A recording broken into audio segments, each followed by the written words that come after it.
Salário, preço e lucro Karl Marx junho 1865. Informe pronunciado por Marx nos dias 20 e 27 de junho de 1865 nas sessões do Conselho Geral da Associação Internacional dos Trabalhadores. Publicado pela primeira vez em folheto à parte em Londres em 1898. Transcrito da edição em português das obras escolhidas de Marx e Engels publicada em 1953 pela Ediciones em Línguas Estrangeiras, Moscou. Fonte: The Marxists Internet Archive. Capítulo 5. Salários e preços reduzidos à sua expressão teórica mais simples. Todos os argumentos de nosso amigo se traduzem num só e único dogma. Os preços das mercadorias são determinados ou regulados pelos salários. Ante esta heresia antiquada e desacreditada, eu poderia invocar a observação prática. Poderia dizer-vos que os operários fabris, os mineiros, os construtores navais e outros trabalhadores ingleses,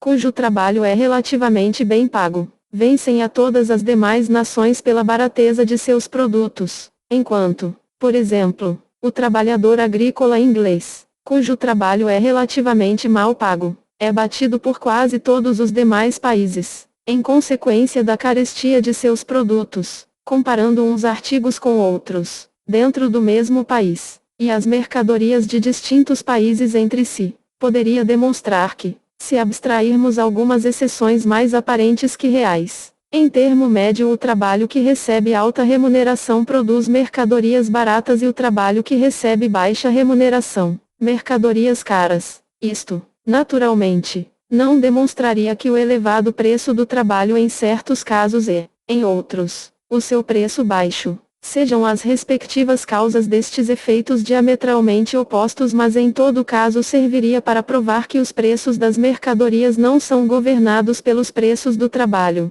Todavia, prescindiremos perfeitamente deste método empírico. Poder-se-ia, talvez, negar que o cidadão Weston sustente o dogma de que os preços das mercadorias se determinam ou regulam pelos salários. De fato, ele jamais formulou este dogma. Disse, ao contrário, que o lucro e a renda do solo são também partes integrantes dos preços das mercadorias, posto que destes têm de sair não só os salários dos operários como os lucros do capitalista e as rendas do proprietário da terra. Porém, a seu modo de ver, como se formam os preços? Formam-se, em primeiro lugar, pelos salários. Em seguida, soma-se ao preço um tanto por cento adicional em benefício do capitalista e outro tanto por cento adicional em benefício do proprietário da terra. Suponhamos que os salários do trabalho invertido na produção de uma mercadoria ascendem a 10. Se a taxa de lucro fosse de 100%, o capitalista acrescentaria 10 aos salários desembolsados. E se a taxa de renda fosse também de 100% sobre os salários, ter-se-ia que ajuntar mais 10,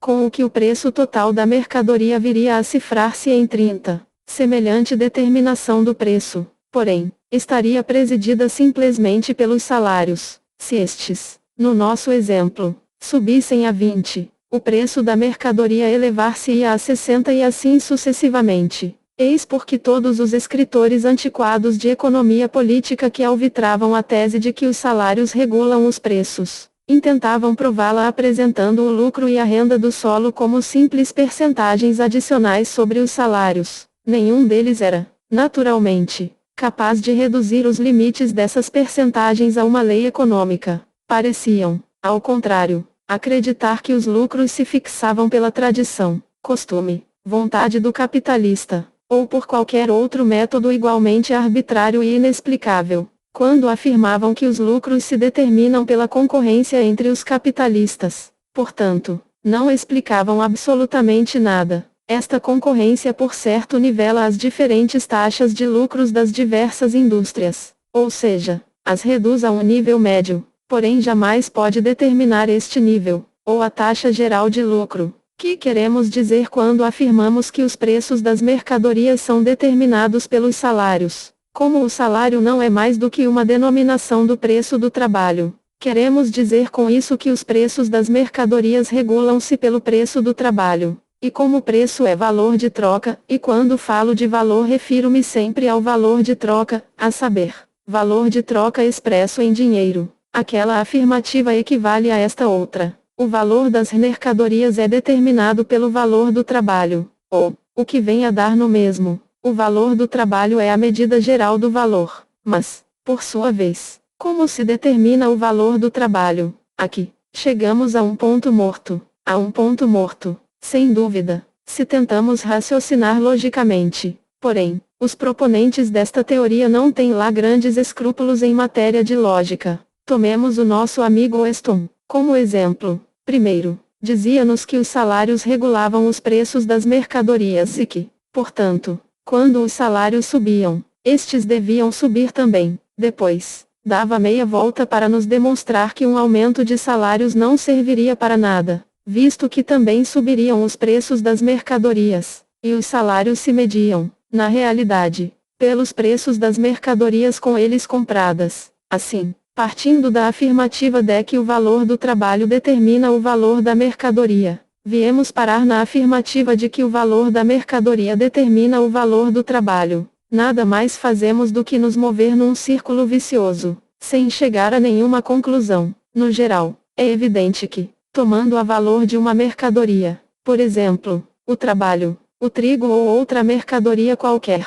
como medida e regulador geral do valor, apenas desviamos a dificuldade, já que determinamos um valor por outro, que, por sua vez, também necessita ser determinado, expresso em sua forma mais abstrata. O dogma de que os salários determinam os preços das mercadorias equivale a dizer que o valor se determina pelo valor, e esta tautologia só demonstra, na realidade, que nada sabemos a respeito do valor. Se admitíssemos semelhante premissa, toda a argumentação acerca das leis gerais da economia política converter-se-ia em mera tagarelice. Por isso deve-se reconhecer a Ricardo o grande mérito de haver destruído até aos fundamentos, com a sua obra sobre os princípios da economia política, publicada em 1817, o velho erro, tão divulgado e gasto, de que os salários determinam os preços, falácia e rechaçada por Adam Smith e seus predecessores franceses na parte verdadeiramente científica de suas investigações, mas que,